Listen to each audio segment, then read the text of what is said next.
Who is going to finish second? I just think Southampton, they got a little bit more about them maybe than Leeds do. No mention of Ipswich at all? No. So are you completely ruling Ipswich out at this point now? At this point, yes. Hello and welcome to the Second Tier Podcast. I'm Ryan Dilks and I'm joined by the Caden Jackson to my Kiefer Moore. It's Justin Peach. Good day to you, Ryan. Justin, I hope you've had an entertaining weekend. Hopefully it was more entertaining than the pre-match entertainment for the children of Blackburn kicking balls into dustbins. There's nothing wrong with kicking balls into dustbins, especially if you're a multi-million-pound bringing in revenue football club and that's what you're serving up to the next generation of supporters of Blackburn Rovers. There's nothing wrong with that. See, I've seen it before because it reminded me of, like, I'm talking 2000s, 90s half-time shows where they used to get people to kick balls into random objects like bins, skips, sheds, that kind of thing. Mm-hmm. And I did think of it like that, but, you know, when it's just around the back of the club and they're just kicking the balls into them, it's pretty pathetic, isn't it? It is. I think there was a message behind it, something to do with saving the planet. There was a banner, a really small banner, but still, you're kicking balls into bins. Yeah, it's still quite a stretch for entertaining kids. And as I say, you want like football clubs. They're supposed to be a pillar of communities. They're supposed to bring people to one area every one time. Going to a football match at 3:00. You want to make a day of it. I don't want to kick footballs into bins. I'm sure the kids don't want to either, Justin. But you know what? It's a bit of a metaphor for the state of Blackburn Rovers right now, isn't it? But welcome along to the number one Championship podcast, the Second Tier. Thank you for joining us wherever you are.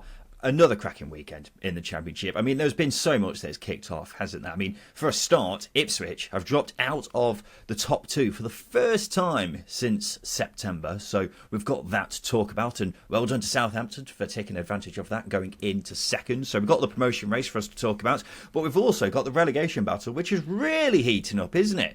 You've got a massive relegation six-pointer between Huddersfield and Sheffield Wednesday, which we'll talk about in the second part of the show. And also a couple of teams who are getting dragged into it. Two teams in particular who are having a bit of a shit show at the moment, aren't they? So we'll talk about them as well. But it's all going to be a very juicy show, ladies and gentlemen, as we go through the games from the weekend. Finish off with the polls and Simon Grayson's Hateful Eight 2. And a bit of a tip for you as well. I reckon this is the greatest Simon Grayson's Hateful Eight question we've ever had. More on that later on. But let's talk about the game, shall we, Justin? Ipswich, they lost for just the fourth time this season after being beaten 3-2 away at Preston. It means Ipswich have dropped out of the top two for the first time since the 19th of September. Gary's three-word review: needed more time. More spelt M-O-O-R-E. Get it? Never mind. Stuart's Gloves says awful first half, and Peter says goodbye to automatics. The big question here, Justin, is what dirty information has Russell Martin got on Ryan Lowe? Because Preston have won just 6 of their last 24 games. 2 of them have been against Ipswich and Leeds. It's remarkable. It's one of those situations where I think Preston fans will look back and go, we've played at our best in these games, so why couldn't we repeat it against the clubs that aren't so great? And it's just like, okay, well, yeah, fair enough. It's a quality run of results against some good teams, but again, one of those that's just going to piss supporters off even more come the end of the season, I think. Yeah, it's one of those that alleviates the pressure on Ryan Lowe, but at the same time, it does make you think, why can't we do this every single week? But if Southampton do get promoted, Ryan Lowe deserves a little A next to his name at the end of the season for the assist. On this game, though, Ipswich were 3-0 down at half-time and just shot themselves in the foot repeatedly in that first half, didn't they? Oh my God, yeah. I think I've used this metaphor many times, but it's basically the depiction of this Sideshow Bob gif where he's constantly walking on top of rakes and just hitting himself in the face. Perfect. Absolutely perfect. And it's just one of those occasions where I may as well remind people that I did suggest this might be a problem for Ipswich at various points in the season. The fact that they are defensively capable of having lapses. They are the worst defensive team in that top 4. Comparing them to against Leeds, Southampton and Leicester. And yes, they're great at creating chances, but they shoot themselves in the foot far too many times for me to really be convinced that they are going to sustain a top 2 push. And then just taking it to this game, I mean, Preston did a really good job of pressing Ipswich high and making them forcing them into mistakes. But there comes a point where you need to be a little bit more streetwise, a little bit more pragmatic, and play the game you're facing, essentially. And Ipswich didn't. They tried to persist with playing out from the back at times, and it just didn't work. I'm not going to go full Alan Brazil and go, why are teams playing out from the back? Just get it forward. No, Ipswich do it the right way, but there are moments where you need to pick them right, and Ipswich, I think they've got players that probably don't do that often enough. Yeah. Well, in fairness to Ipswich, they were desperately unlucky with those first two goals. The first one took a massive deflection from a pretty poorly tame struck shot by Will Keane, and then the second was a pretty bizarre own goal by George Edmondson where he poked it into his own net before Emil Rees could shoot. Great finish, and Rees, by the way, was also offside, so pretty unlucky, but that's just luck, I suppose. If you're going to get promoted, you need to be a bloody good side, but you're also banking on a bit of luck to go your way too. Can't always be that way, and that's just the way it goes. So Ipswich sit fourth, just one win in 8 league games now, Justin. The Ipswich are going up tractor is making some concerning noises. There's a strange rattling sound and the engine sounds like it's choking. Do you think it's got enough in it to get to Promotion City, or do you think it's going to have to settle for Playoff Town? It needs a service in MOT, doesn't it, before I think we can commit to anything. But I would say that the playoffs are probably a more realistic situation for Ipswich now because of the momentum Leeds and Southampton have got and the quality of depth that they've got. It trumps Ipswich massively, and unfortunately that's just the way it is. The budgets help that massively. That's not to say Ipswich are poor, but they set some really high expectations for themselves, and for me, I can criticise them. I will point the finger at the defence being an issue because they create chances, they score a lot of goals. They're a good side at doing that. But unfortunately, if you're going to push for the top two, you need to be defensively shored. You need to be watertight. And they're just not. They're just not at the moment, and that's the frustrating thing.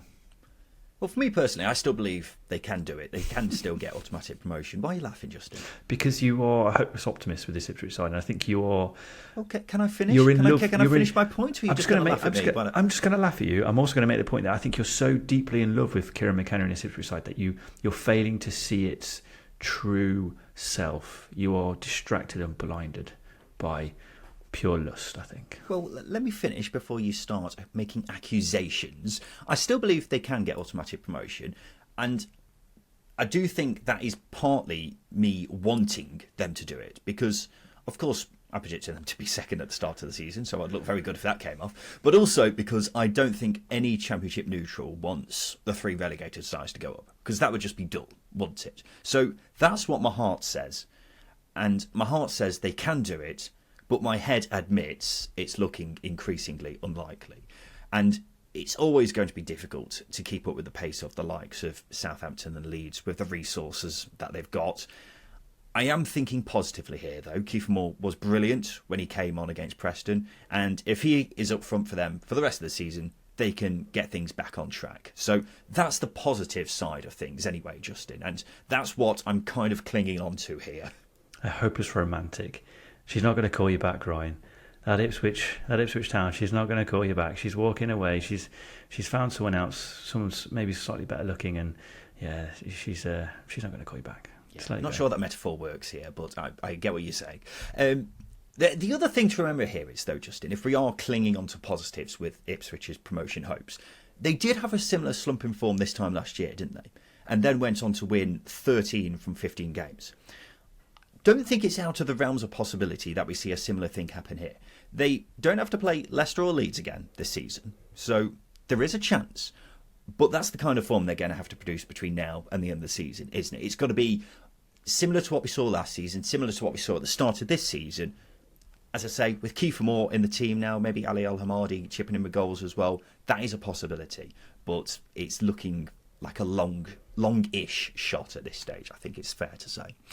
Well, one of the teams who have jumped ahead of Ipswich are Leeds United. They made it 5 league wins in a row after beating Bristol City 1-0. Lamnam's 3-word review: in the slipstream, and Eddie says putting the pressure on.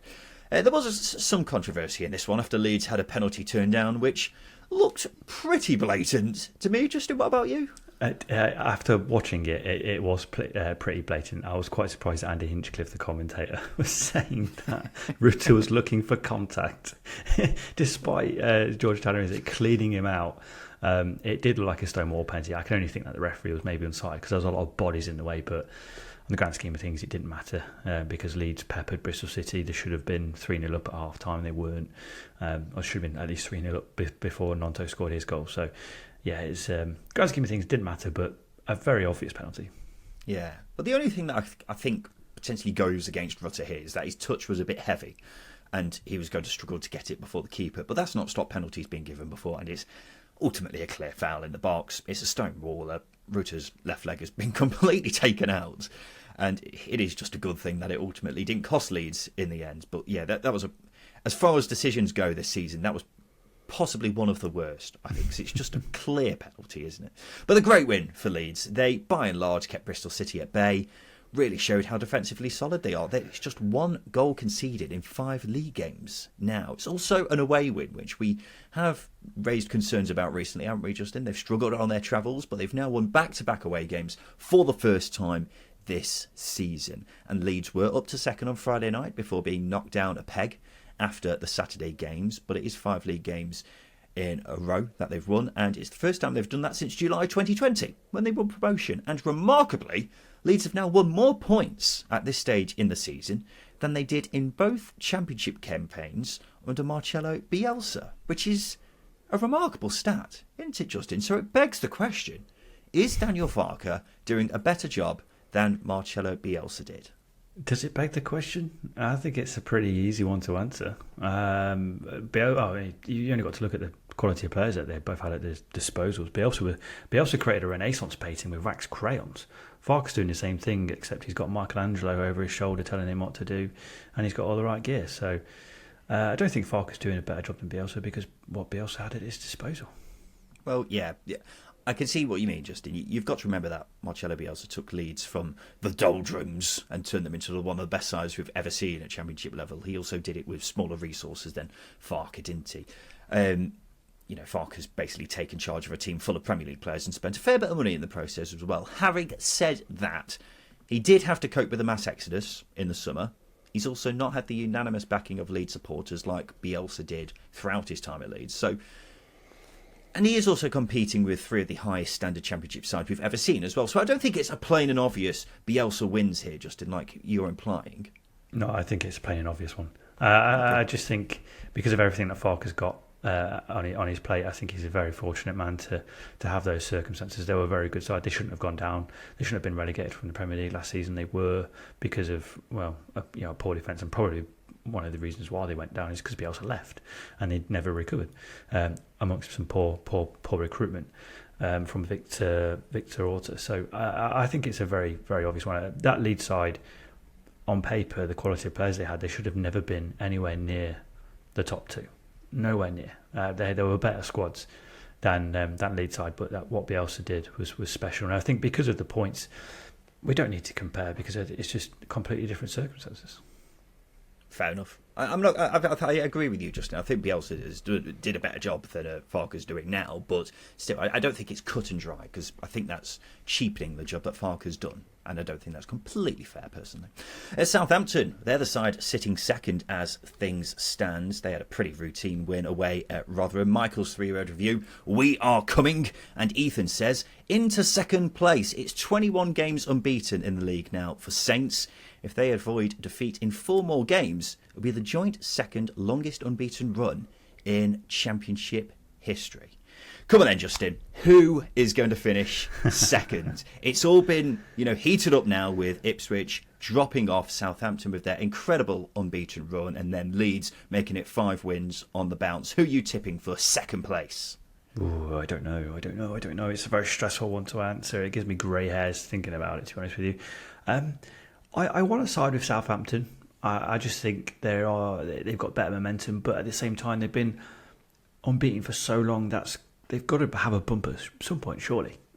It's just theoretically, and statistically impossible. Well, not impossible, but we've not seen that sort of unbeaten run happen very often in the Championship. So you would argue that they will drop points, and then Leeds, I think, are peaking at the perfect time. They've been brilliant since the turn of the year. They've been absolutely fantastic. Patrick Bamford's come in and he's been really good. They've got a lot of depth in that final third. But I just think Southampton maybe have a little bit more going their way in terms of the style of play, how easy they keep teams at arm's length. And also they've got David Brooks to come in and hit form. They've got Adam Armstrong, who's one of the best players in the league. I just think they've got a little bit more about them maybe than Leeds do. No mention of Ipswich at all? No. So are you completely ruling Ipswich out at this point now? At this point, yes. It's very hard to see them keeping enough clean sheets for me to be better than the third and second Southampton Leeds. I think that's very harsh. I think that's very harsh indeed. It probably is, but I just don't think defensively they're not good enough to be a top two side. I think that's harsh. I think that's really harsh because Ipswich have been fantastic. Why are you laughing, Justin? Ipswich have been fantastic this season. And all you've done as the season's gone on is constantly say, well, I don't think they're going to get promoted. You've not really ever given them the credit that they deserve because they've been fantastic this season. I've given them credit. They have been fantastic. And they've done an incredible job to keep up with the three of the budgets that they've got. But unfortunately, those budgets are telling now. And like I said, I'll keep coming back to it as I've done at several points this season.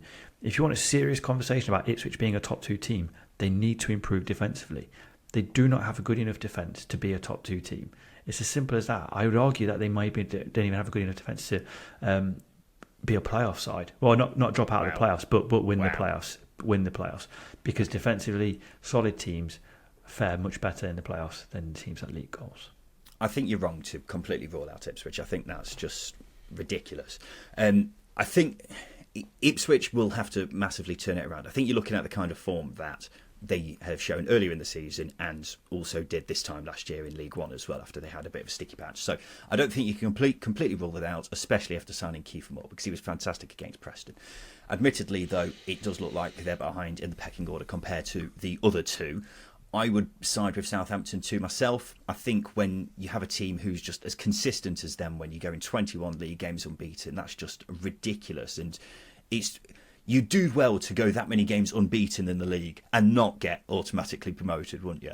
And it just looks like they're proving to be the real package here. Russell Martin's showing himself to be the top-class manager that a lot of people have billed him to be, and it's now proof is in the pudding with him, isn't it? The squad's quality as well. And, David Brooks coming in and is just an added bit of quality that they don't really need, but they've got it anyway. So I would go for Southampton personally too. I wouldn't completely rule out Ipswich, Justin. I think that's completely ridiculous to do that.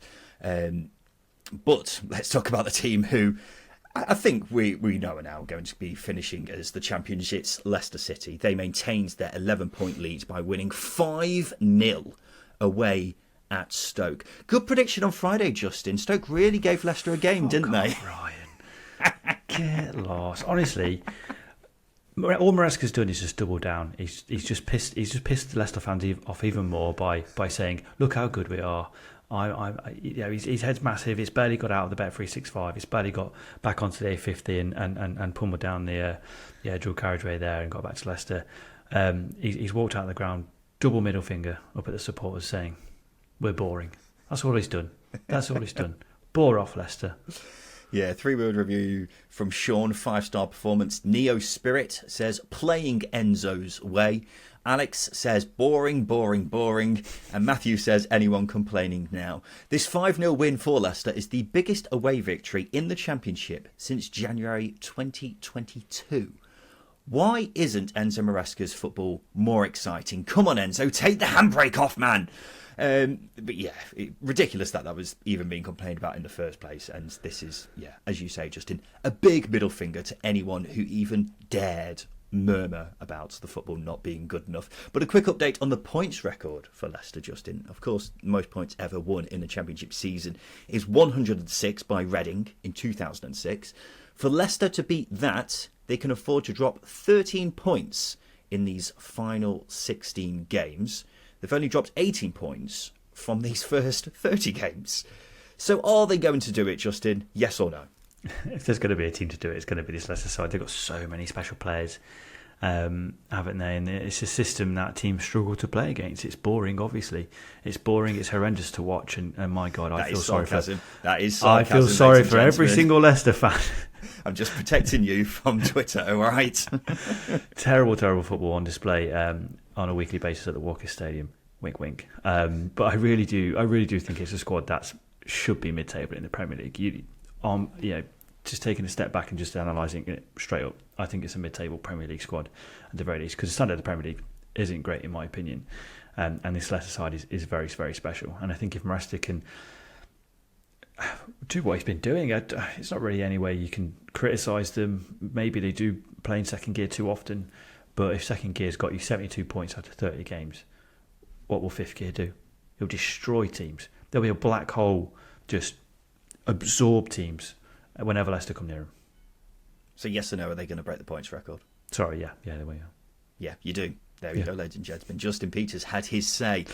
I think if you're any of these people who are saying, let's not get carried away just yet, I think you've got to think about it this way. Since the start of December, Leicester have played 12 games, and the only teams they've dropped points to are Ipswich twice, who are brilliant side, as we know, and Coventry, who they lost to, but only after being down to 10 men for the entire second half. So you've got to look at their remaining fixtures and pick out where they could potentially slip up. They've got Leeds and Southampton, which is fair enough. Hull and Sunderland away, tricky. West Brom at home, perhaps. But even then, you'd put Leicester as favourites for most of those games. Maybe not Leeds away, but most of the other games are at home. So, and even if they lose 4 of their remaining 16, if they win every other game, they still break the records. That's just how much of a cushion they've got at this stage. So the points record is in their sights. And right now, I'd say it's much more likely that they break it than not. Mm-hmm. I think that's fair, Justin. Yeah, I completely agree with you. I mean, that Reading side was special, 05-06. It was special. And this is what I was saying. It's going to take a special team to do it. And if you've got a mid-table Premier League squad with so much talent that Leicester have, and if you're playing and winning games 5-0 away to Stoke while just being in second or third gear, then you're a very well-drilled side with a team full of experienced quality players who have got a drive and hunger to succeed. And Leicester have that. It's going to take not a collapse, but a real air of complacency to not hit that 106 at the very least. Yeah, it'd be impressive if they didn't get it at this stage, wouldn't it? Because that'll be quite the drop-off compared to what we've seen already this season. 3 losses on the bounce now for Stoke. It's not going well at all, is it? Gareth's 3-word review, Groundhog Day again. And Justin, I had one of those moments on Saturday night where I looked at the league table and my eyes widened when I saw Stoke's position. Because we've said pretty much all season that it's going to be 3 of the bottom 4 who go down. It's been pretty much the same bottom 4 all season, hasn't it? So I just assumed there was a big gap between that bottom 4 and the rest of the pack. But Stoke are just 4 points above the relegation zone and only a point ahead of Huddersfield. So what do we think? Could we actually see Stoke City get relegated? I mean, Steven Schumacher's acknowledged the notion of them potentially being in a relegation battle. He's looking nervously over his shoulder.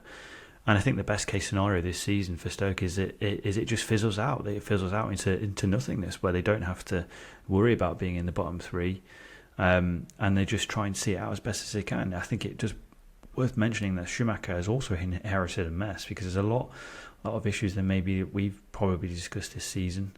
But there's a lot of things that he needs to sort out. We mentioned a few weeks ago that there was a better controlling games. There was an air of defensive solidity that's come in, but it seems to be leaking now. I mean, 8 goals conceded in the last 2 games isn't ideal. And on that form alone, you would say, yeah, they can be pulled into a relegation battle, and that would be an absolute disaster considering the amount of money that's been spent at the club over the last, in the summer. Well, the last few years, really, isn't it? I know they haven't spent as much as they had done previously in championship seasons, but I mean, there was a fair amount spent last summer, wasn't there, and in seasons before that as well. But look, Stoke have done this before, haven't they? It's not the first season where they flirted with relegation. And what's happened in the past is they've gradually improved and never really been in serious danger as the season came to an end. And the same thing may very well happen here. But the underlying data does paint a worrying picture, because we're talking about a side who have won just 2 games in 16. They've won the second fewest points in the division since the start of November, scored the fewest goals in that time as well. Chance creation has really dropped off. and it's not looking good at all. At this stage, I will be honest, I'd be extremely surprised if they did genuinely go down, because the resources, the talent in the squad, the manager, it shouldn't really be ending in a situation where they actually end up in League One next season.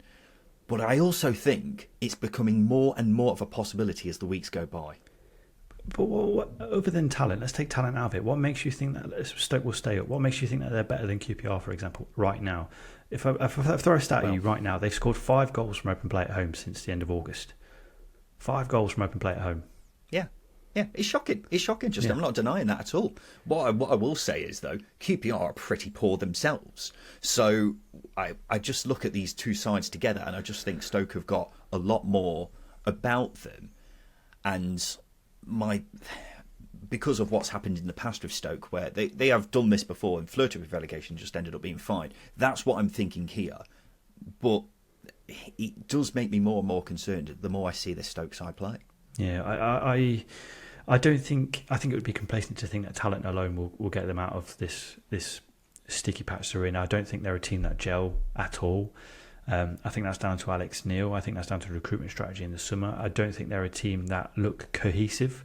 I don't think they're a team. I'm not saying it's 11 individuals, because I don't think that's the case, but I just think they're a team that can't tell their arse from their elbow at the moment. It's worrying stuff. There's no balance in the squad once again. It's another transfer window where they've not balanced the side out. And I look at teams that are below them, and I think they've got a little bit more character than the Stoke side. If I look at the goals that Stoke conceded against Leicester, rinse and repeat. It was the same mistakes.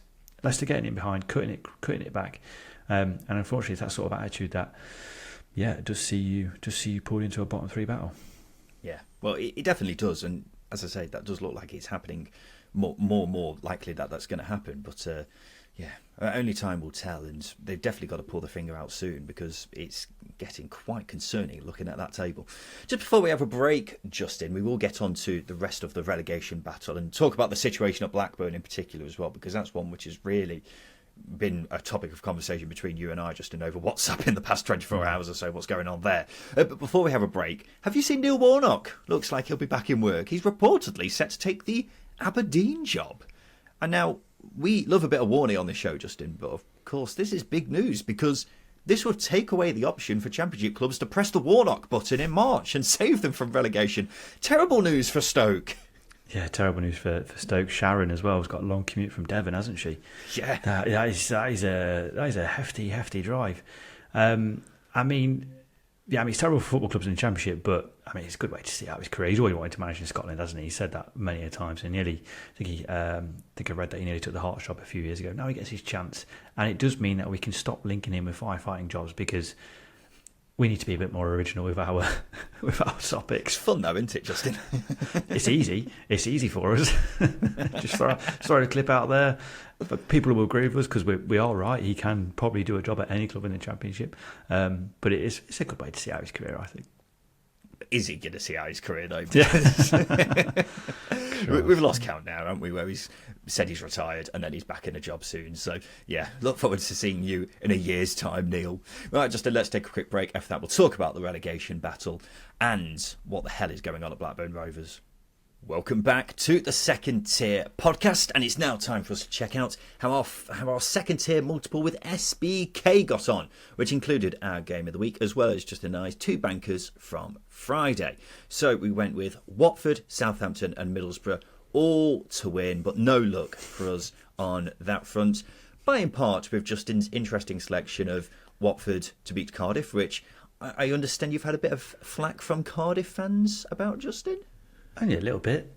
Only the entire population of the Welsh capitals come for me for merely suggesting that Watford are in a better position than Cardiff at the moment. I mean, the table states it. And also, looking at the stats of this game, I am defending myself now. Looking at the stats of this game, Watford did create a few decent chances and Josh Bowler scored a worldie. So, I know football's about results, but come on, Watford, do us a favour. Put your chances away, lads. What, you were putting down the Stoke to beat Leicester prediction too? That was a monumental disaster for me. I'd rather not discuss it. Yeah, Justin had a shitter, ladies and gentlemen. We'll see if he has any more luck next week, because we'll be back with another multiple in this coming Friday's preview show with SBK. Oh dear, that coach trip from Plymouth to Sunderland is ominous in the horizon, isn't it? But let's get back onto the games, Justin. And there was a huge relegation 6-pointer at the John Smith Stadium on Saturday afternoon, but it ended up being a perfect day for Huddersfield as they smashed Sheffield Wednesday 4-0. Kieran's 3-word review: super Josh Koroma. And what a huge result for Huddersfield Town, Justin. A great performance, but they were helped by Danny Rowell's side essentially rolling over, weren't they? Yeah, you've got to sneak one in every time, haven't you? But yeah, it was a horrendous spell for Wednesday in that second half. But Huddersfield took advantage of it, and it is a massive result for them.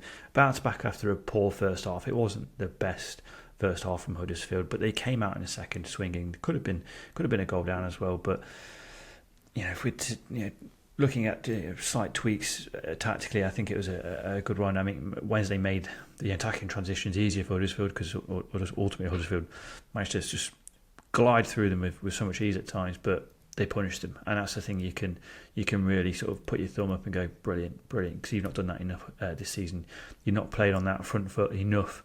You're not taking the knife to the jugular. I don't really know what the saying is or where I'm going with it, but Huddersfield haven't taken the opportunity enough, and it was important. We've not seen a second half or a performance like that probably all season from Huddersfield, so it was good to get that, especially in a derby, especially in a 6-pointer, a high pressure game like this. It was much needed and gives you confidence that they'll kick on. Yeah, well, fair play to the caretaker boss, John Worthington. He was just the club's academy manager and was basically given the job after Darren Moore's sacking, and he didn't have any other first-team staff with him from the Darren Moore era because they all left. So a bit of a tricky position for him to be put in. So for him to come out here with a 4-0 win in one of Huddersfield's biggest games of the season is really quite impressive on his behalf. And I imagine there will be some Huddersfield fans who will be saying, well, that's one in the eye for us after criticising the decision to sack Darren Moore. But it's just not the case, because we weren't saying Huddersfield will go down after sacking him. It was coming from a position more of he deserved more time, wasn't it? And I still strongly believe that's the case. But this is a gigantic result for Huddersfield, and it's almost the dictionary definition of a 6-pointer, because it's left Huddersfield in a great position and possibly eliminated Wednesday from the survival conversation, hasn't it? 'Cause then 8 points from safety now. Do you think that might be it for the Owls, Justin? Because it seems to be what a lot of Wednesday fans think. I mean, look, never say never, especially with this Wednesday side. They were 4-0 down in a playoff leg last season, weren't they? And they came back from that and ended up winning against Peterborough. So you can never rule them out. And they could go on a run, couldn't they? They'd done it already under Danny Rowell. And with Stoke, Blackburn and Swansea all in a dire run of form, can't hit a barn door, all the cliches you want to throw at them, it could pull those sides into it and surprise quite a few of us. So I'm not going to rule them out. Their away form is garbage, and it could be the undoing, probably will be the undoing, but Danny Rowell is a very talented coach. He's very pragmatic. He admitted himself that it's a huge blow to their fight, but I've got a lot of faith in him to get them a run of form going again.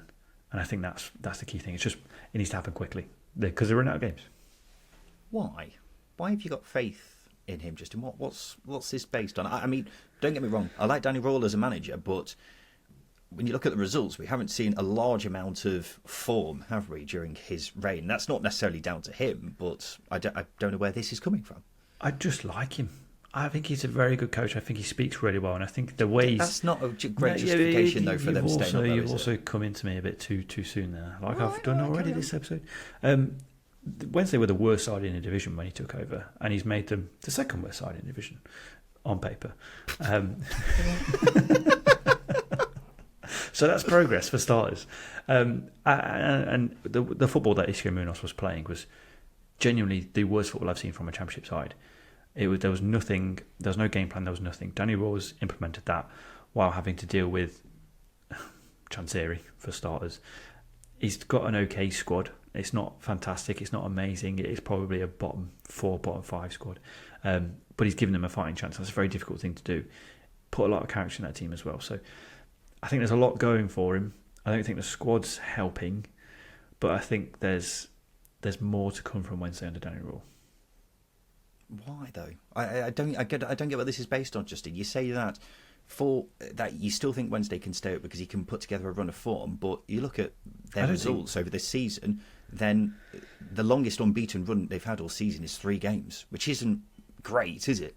No, it's not great. But like I said, I think they've got time to not necessarily turn things around, and I think you've got to consider the fact that Stoke, Blackburn, Swansea are all terrible. I mean, Birmingham is down there as well. He can. For me, I think there's time to pull around some form and generate a run that can pull those teams into it and ask those questions.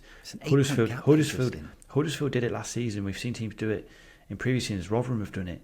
There have been many examples of it happening, and sometimes it's just a flip of the switch for some sides. Their away form will be their undoing, and hopefully if they can get the pitch sorted, that might help things as well. But I'm not saying their survival hopes are over. I'm just a bit more swayed to the fact that they're still fighting that team. It seems like a massive leap of faith on your behalf. I did pick very little. I did pick Stoke to beat Leicester this weekend, so the leaps of faith are very common with me. Exactly, and they don't go very well, Wednesday fans, unfortunately. I wouldn't say they're relegated. I think it's too soon to say that they're down and out, but it's a massive ask for them to stay up at this stage, even without context. Overcoming an 8-point gap with 16 games remaining when you've only won 6 in 30 all season. You're essentially asking them to put together a run of form which is much better than anything else they've done this season, substantially better than anything else they've done this season. Then you add in the context of a really disappointing January transfer window. Ian Pervader's a decent signing, but they were crying out for a good striker, and they've been left with Ike Ugbo. He's okay, but 4 goals in 20 games at Cardiff isn't good enough to keep you up, in my view. So it's looking really bleak. And look, they can take heart from the improvement that they've had under Danny Rule, but at the end of the day, he's not a wizard, and you're asking for some magic to get him out of this position, and that's just the fact of it. It's not a leap of faith on my behalf. It's just looking pretty bleak from a Sheffield Wednesday perspective at this point, unfortunately. Back on Huddersfield, though, Justin, and reports say Michael Duff is set for talks over the manager's job. They were linked with him in the summer, but were said to be put off by the compensation they would need to pay Barnsley. What do you think? Do you fancy a bit of up the Duff? You'll get Huddersfield up the Duff, definitely, if he takes over. He ticks all the boxes. He plays a high press. He plays the front foot football. I know we didn't really see it enough at Swansea, but there was a clear sort of character and philosophy difference there that was never going to work. And I'll say the same things I said about him in summer. I rate him very, very highly. He's just got to choose the right club for him, and I think Huddersfield is that club, because I think it sort of sits in between that stage where he's got an opportunity to develop the club and the team into his style. He's not sort of pillared by a philosophy that has been bestowed upon him, or almost being forced upon him to play by the club's history. He just gets to go in and be Michael Duff and do what he does best, which is create a team, a very fit team, very high energy, that likes to get in other teams' faces and make it very uncomfortable for them. And I think that'd be a very good thing for Huddersfield. Yeah. It's a strange one with Michael Duff, because if this move happened in the summer, I'd be thinking it'd be great. It would be exactly what Huddersfield needed. Obviously, what's changed since then is he had a horrendous spell at Swansea, which has given his stock a right battering. So I'm looking through this. I'm looking at this through a lens which is blocking out the last 6 months. And if you ignore the Swansea spell, this is a great appointment, because he'll be able to play exactly the way which suits him, which is one of the reasons why he failed at Swansea, because he felt like he had to be a bit different and a bit more, passing, for the lack of a better term. And it'll be a way which suits the players as well. So this is spot on for me. I mean, Paul Heckingbottom's been linked with the job too, but he's reportedly not too keen. Duff is, which I think is another important factor, because he's up for the fight. So get him in, I say. Well, QPR kept the pressure on Huddersfield by winning 2-1 away at Blackburn. Michael's 3-word review for Blackburn: we're going down. And we'll give QPR their flowers shortly, but what on earth is happening at Blackburn Rovers? They've won just 5 points from an available 33. Just 5 points above the bottom 3, and they've got the worst offensive record in the league. The manager, Jon Dahl Tomasson, was blocked from talking to the media on Friday, seemingly because he's extremely unhappy with the January business. And now their marquee signing of the January window, Duncan Maguire, who's a striker from Orlando City in the MLS, he might not have signed after all because of a problem with the documents. And what started off as simply a bad run of form, Justin, seems to be evolving into an absolute disaster. Yeah, no, it's horrendous, isn't it? It is absolutely horrendous, and it reminds me a bit that Lewis O'Brien had at Barker last season. They had exactly the same thing where they struggled to get the paperwork done and over the line, and it ultimately didn't go through, and everyone was left pointing the finger at everybody else. But it's clearly Blackburn is the issue, and I think it speaks more largely of issues that are going on at the club behind the scenes. They've stopped communicating with supporters, which is just a travesty. That's why Thomason, is frustrated. He came out and said that he could have left for nothing in the summer. He offered to leave for nothing in the summer because of clearly ongoing issues with the ownership or whatever the owners are doing. Because there are cash flow issues as well from that side because of legal problems for the owners elsewhere. It's just an absolute mess, an absolute car crash. And as we were alluding to earlier on in the episode, that those bins that are put out for the kids' pre-game entertainment, it's just an absolute metaphor for the football club at the moment. It is an absolute mess. It is not great at all. And the frustrating thing is they had so much momentum to build on last season, but it's not there. And we've said it time and time again. The club's had a really bad history of selling players at the wrong time or letting them go on free transfers, so they've not had a good cash flow. They've lost a lot of money. That money's never really been reinvested, and unfortunately we're seeing that a little bit now. It's a young, inexperienced squad. It's been propped up by free transfers and loans in January, which is not ideal. And unfortunately, they're on a trend downwards, and they tick a lot of the boxes for a team heading to League One.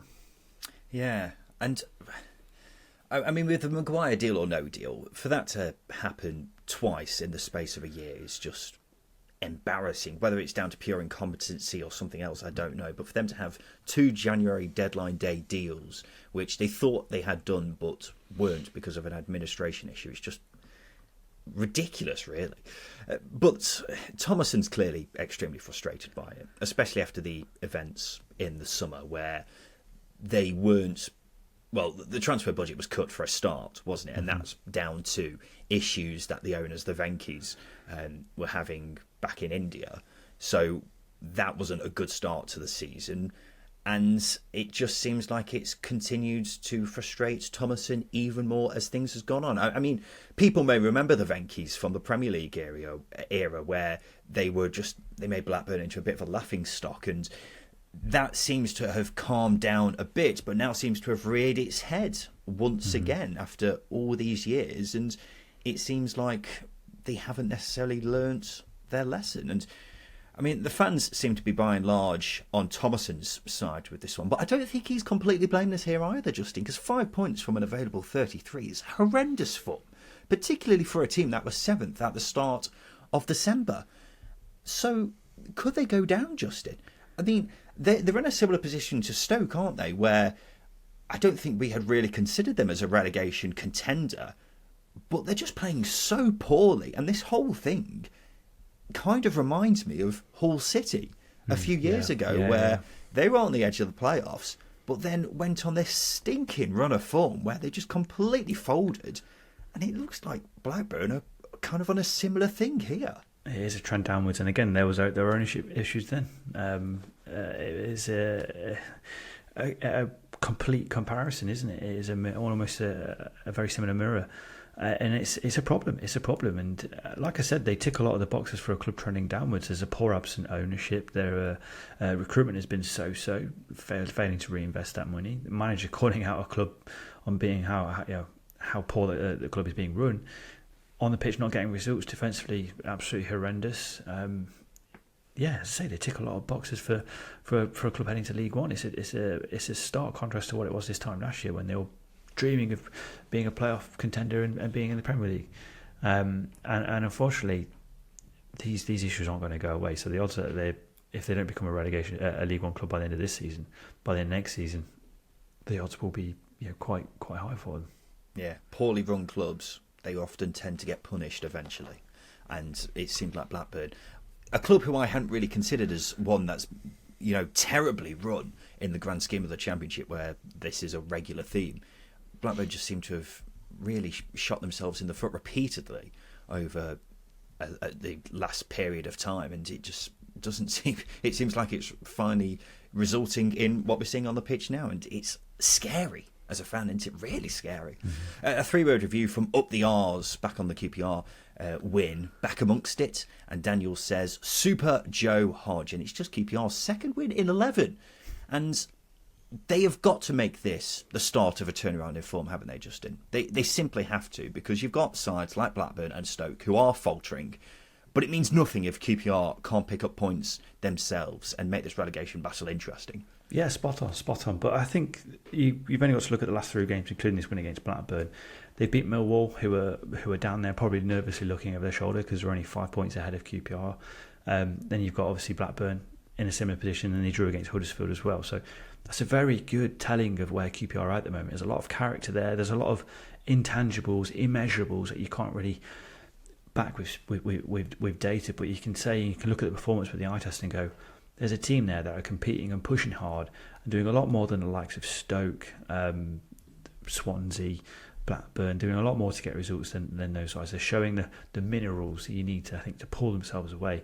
And I think they had a low-key decent January as well, adding Isaac Hayden if he stays fit. Joe Hodge obviously scored against Blackburn, and Michael Fry if he gets going. I think they can be tidy signings. But yeah, as I say, they were on top of an open game here. They were good out of possession. They were disciplined, and that's what's pulling them away. But you are right; they need to keep going with this form. It's a good run of form, but it's not going to be good enough if they lose a few games after. Well, I wouldn't say a good run of form, just unbeaten in three. Unbeaten in 3. yeah, that's good for QPR. Gareth Ainsworth would be frothing at the mouth at the thought of that. But they've beaten Blackburn and Millwall. I can see what you mean. They've pulled those sides above them down, and that's a big thing. Okay, well, we're seeing a turnaround of some sorts, aren't we, from QPR, which, considering not too long ago, they only picked up 2 points from something like, 13 games, 10 games or something like that. That was looking pretty bleak for them. So for them to get this, the last-minute goal against Huddersfield as well, these are all positives that QPR have to take encouragement from and turn this into some sort of form, because the form hasn't been there with them recently, and that's how they stay up, ultimately, by putting together results and just not losing every single week like they were not too long ago. And the final game, which we'll touch on this weekend, just in Coventry. They lost for the first time in 13 games after being beaten 2-1 away at Norwich. They did have a man sent off with the scores at 1-1, so maybe we shouldn't, worry too much about Coventry based off that. But it's 3 wins from 4 for Norwich. They've got wins against Coventry, Hull, and West Brom. It's worth saying too. They're up to 8th now, and just a point outside the top 6. How has this happened, Justin? It's felt like this. You keep saying this, but David Wagner, I wouldn't say he's turned them into an incredible team, but they're deserving of their results. They've got quality players back, and they're picking up results. I don't think you should be questioning where has this come from. But it felt like they've been struggling for the last 4 months, and then all of a sudden they've got a few wins on the board, and they're right amongst it again. I'm just struggling to comprehend how this has happened. It's happened because, unfortunately, David Wagner's football's not great. It's not fantastic, but he's got quality players at his disposal, and those quality players are coming back from to full fitness. Josh Sargent scored in this game, for example. Fashion has come back in. Boy of science. The goal he scored was brilliant. I just think he's got quality players at his disposal, and his football keeps games tight, keeps them edgy. And he's got Angus Gunn, one of the best keepers in the league as well, keeping opposition teams out, like he did against Coventry in this one. So I don't think it's inconceivable to look at them where they are and say, "Well, oh Christ, where have they come from?" I think his football shit. The quality players are pulling him through. What? So are you saying top 6 contender here, Justin, or?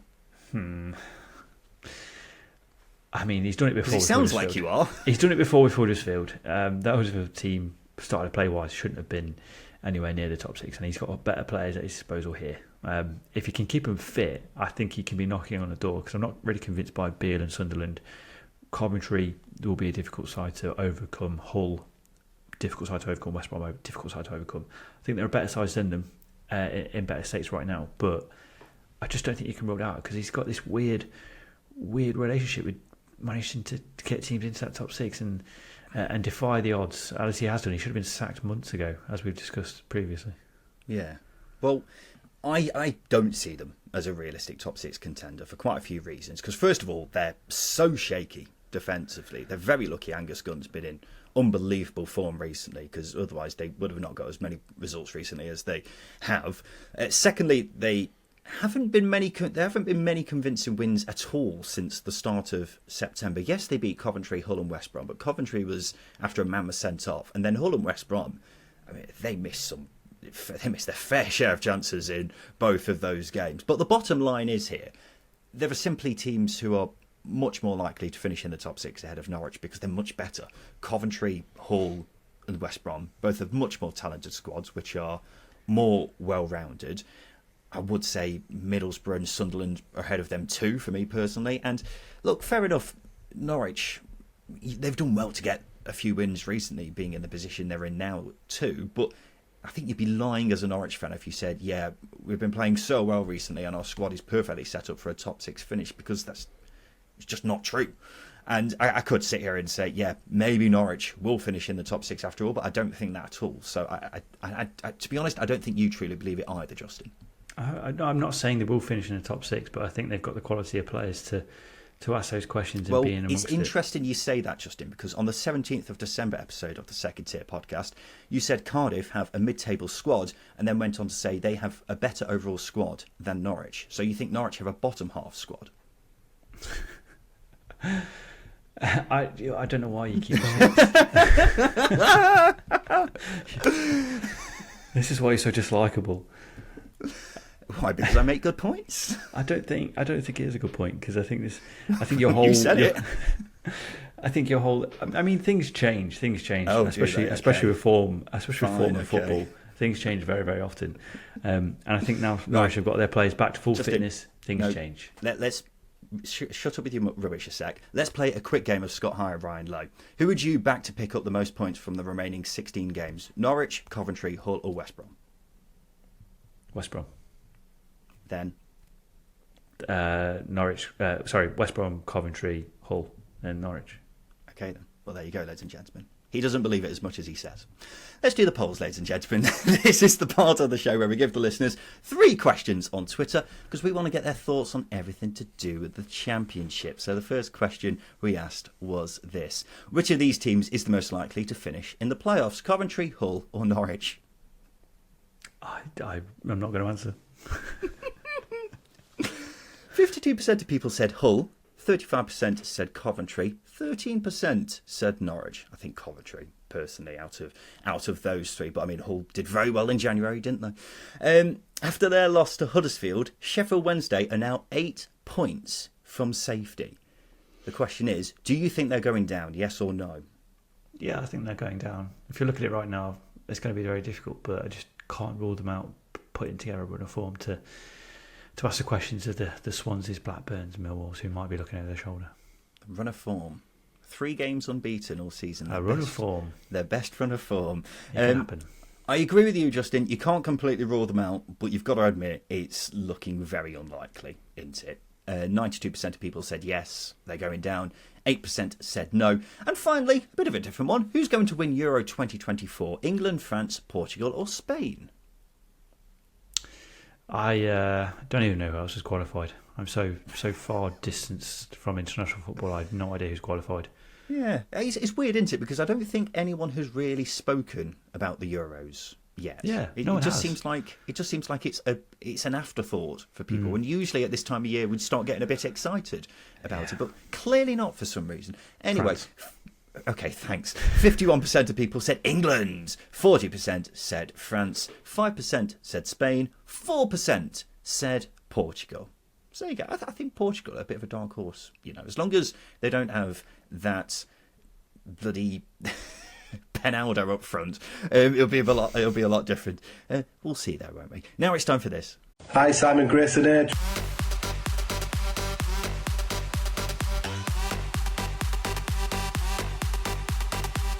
Yes, it's time for Simon Grayson's Hateful Eight. So I'm going to ask Justin to name 8 of a certain subject. All he's got to do is name all 8. So, for example, if I would say, name Steve Bruce's last 8 clubs, he would say Villa, that's 1 down, Newcastle, another down. But if Justin were to say Weymouth, he would lose a life. So all he needs to do is give me all 8 answers without losing all of his lives. You can get involved in the fun by sending in your Hateful Eights for either Justin and I to answer. Send them into secondtierpod@gmail.com and you could get a shout out the next time we do a Hateful Eight. Just like Adrian, who sent in this Hateful Eight.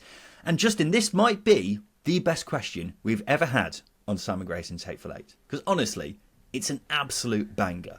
So Adrian says, "Hi lads, I believe there are 9 countries in Europe which have never had a player represent them in the Championship. Surely you can work that into a question."